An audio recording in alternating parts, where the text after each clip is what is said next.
Assalamualaikum warahmatullahi wabarakatuh. Innal hamdalillah wassalamatan ala Rasulillah. Asyhadu an la ilaha illallah wa asyhadu anna Muhammadan abduhu wa rasuluh alladzi man la nabiyya ba'dah, amma ba'd. Qala Allah Ta'ala fil Qur'anil Karim, a'udzu billahi minasyaitonir rajim. Ya ayyuhalladzina amanu kutiba alaikumussyiyam kama kutiba alal ladzina min qablikum la'allakum tattaqun. Shadaqallahul azim. Pemirsa CRN TV yang dimuliakan Allah, pada hari ini kita akan kembali membahas tentang puasa sebagaimana yang sudah diwajibkan atas kamu.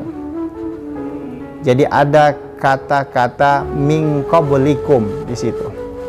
Min qablikum itu diawali dengan kutiba alaikumussyiyam, sebagaimana telah diwajibkan atas orang-orang sebelum kamu. Jadi kalau kita lihat, ternyata puasa itu sudah sangat menyejarah, ya, sudah lama. Kata orang-orang arkeolog, puasa ini ternyata sudah kuno, sudah ada ribuan tahun silam sebelum datangnya ajaran Islam yang sempurna dibawa oleh Rasulullah Shallallahu Alaihi Wasallam. Misalnya kita lihat bagaimana Nabi Adam berpuasa. Nabi Adam itu berpuasa dalam satu bulan itu dia 3 kali. Jadi ada namanya al-ayyamum bid, ya, bulan puasa untuk memutihkan diri. Jadi pada tanggal 13-nya setiap bulan, tanggal 14 juga setiap bulan, tanggal 15 setiap bulan, ya, Allah memerintahkan kepada Nabi Adam itu untuk berpuasa. Nah, jadi ada istilahnya, kalau dia tidak berpuasa pada siang hari, kulitnya itu sangat hitam sekali gitu, ya, sangat hitam sekali. Makanya ketika dia berpuasa pada tanggal 13-nya setiap bulan, sepertiga badannya ini kembali memutih. Tanggal 14-nya dia berpuasa lagi, separuh badannya sudah putih. Sampai tanggal 15-nya lagi yang setiap bulannya dia berpuasa lagi, itu sudah putih. Jadi badannya itu putih semuanya ketika dia berpuasa selama 3 hari dalam 1 bulan. Ini puasanya Nabi Adam alaihissalam. Kemudian kita masuk lagi kepada Nabi Nuh. Bagaimana puasa Nabi Nuh dengan umatnya? Nabi Nuh itu berpuasa ketika Allah memerintahkan untuk membangun bahtera, kapal yang sangat besar sekali, ya. Allah memerintahkan kepada Nabi Nuh itu untuk berpuasa. Puasanya itu sepanjang tahun. Nah, jadi puasanya sepanjang tahun Nabi Nuh itu ketika yang liburnya hanya 2, yaitu puasanya pada bulan Syawal, ya, itu tidak ada. Yang ada itu adalah puasanya sepanjang tahun. Kemudian ini dilaksanakan oleh Nabi Nuh. Nah, kalau kita buka misalnya dalam tafsir Ibnu Katsir, ya, Nabi Nuh itu berpuasa dengan membawa umatnya. Ya, ada binatang, kemudian ada pengikutnya, karena beliau ini termasuk, ya, berdakwah itu sangat lama sekali, sampai 200 tahun. Sidang jamaah CRN TV yang dimuliakan Allah. Nah, kemudian Nabi Musa. Ya, Nabi Musa itu berpuasa bagaimana?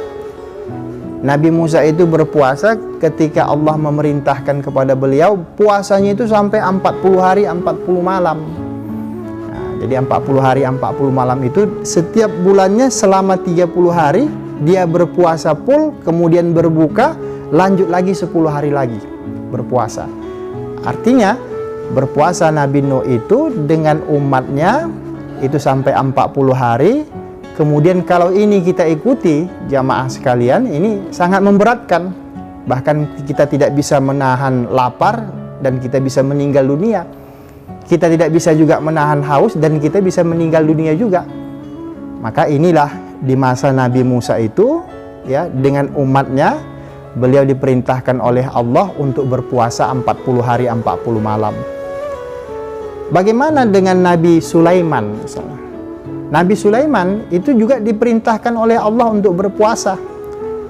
Nah, dalam 1 bulan itu, Nabi Sulaiman itu cukup di awal dan pertengahan dan akhir. Jadi dalam 1 bulan itu dia berpuasanya itu cuma 9 hari. Di awal minggu pertama itu 3 hari.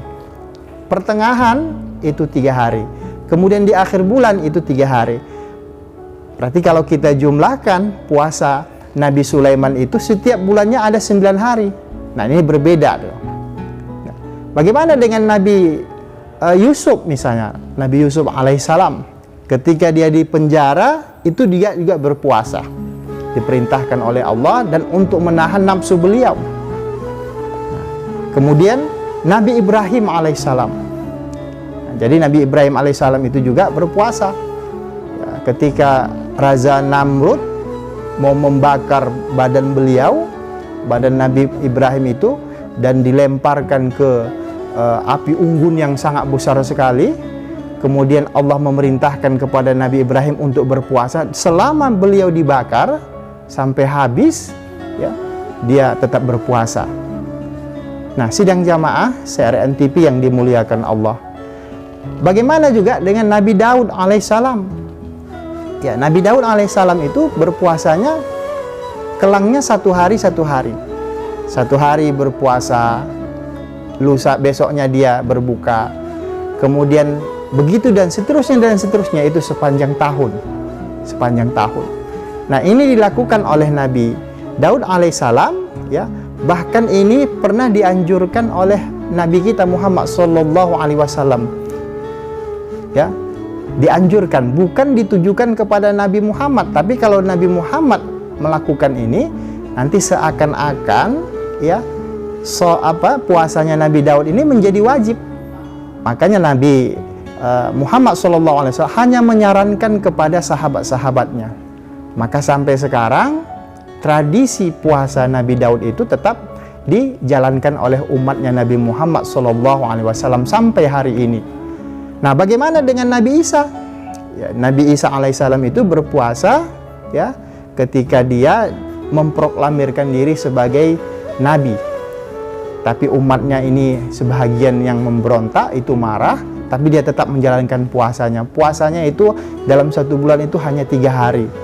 Nah, ini yang dilakukan oleh para nabi kita. Kalau kita kalkulasi secara umum, sejarah puasa ini ternyata sudah ada di masa nabi-nabi sebelum Nabi Muhammad SAW. Maka yang ini yang kita sebut tadi, kutiba alaikumussyam kama kutiba alal ladzina min qablikum. Jadi min qablikum itu, wahai Muhammad, sebelum umatmu ini sudah diwajibkan puasa. Jadi puasa itu, ya, sudah mendunia, sudah mentradisi, dan ini sudah menyejarah. Ya, sudah lama, sangat kuno sekali. Nah, inilah yang dimaksudkan dengan puasanya. Nah, kalau kita ambil 3 hal yang tadi, ada yang namanya kaum Yahudi, ada kaum Nasoro, ada kaum kita yaitu umat Islam. Jika kita lihat ada 3 titik perbedaan puasa di masa sebelumnya dengan sekarang ini. Yang pertama itu adalah puasanya orang Yahudi. Bagaimana puasanya orang Yahudi? Orang Yahudi itu berpuasa karena ingin menghindari dari azab siksa dunia. Nah, jadi orang-orang kaum Nabi Musa itu, ya, disuruh Nabi Musa, diwajibkan Nabi Musa untuk berpuasa. Tujuannya apa? Untuk menghindari azab dunia. Nah, ini nanti ada titik perbedaannya. Bagaimana dengan umat Nasrani yang sekarang kita sebut dengan Kristen? Nah, Nasrani itu berpuasa targetnya hanya untuk menghibur diri karena mengalami bencana dunia, ya, karena dilingkupi oleh kesedihan, mereka berpuasa, ya, mereka berpuasa. Nah, jadi kalau Nasrani tadi itu untuk menghindari kesedihan, sementara kalau kaumnya Nabi Musa tadi itu untuk menghindari azab siksa dunia. Nah, Rasulullah dan umatnya yang kita laksanakan sekarang ini berpuasa, itu adalah tujuannya adalah untuk taqarrub ilallah, yaitu dekat kepada Allah. Maka dekat kepada Allah yang dimaksudkan di sini adalah bagaimana kita bisa mengendalikan hawa nafsu dan bagaimana kita bisa menciptakan ya hawa nafsu itu agar bisa menjadi tenang. Ya, bukan masuk dalam kelompok nafsu lawamah. Nah, inilah sidang pemirsa CRN TV yang berbahagia, sejarah puasa itu di masa sebelum Nabi kita Muhammad SAW. Maka setelah itu turunlah Quran, ya, surah Al-Baqarah atau surat kedua ini pada ayat 183 tadi itu, ya ayyuhalladzina amanu kutiba alaikumussyam kama kutiba alal ladzina min qablikum la'allakum tattaqun. La'allakum tattakunnya itu nanti akan kita bahas selanjutnya. Ya, la'allakum tattakunnya akan kita bahas selanjutnya. Mungkin ini yang bisa saya sampaikan, ya, dan saya mengucapkan terima kasih, dan mari kita sudahi dengan wassalamualaikum warahmatullahi wabarakatuh.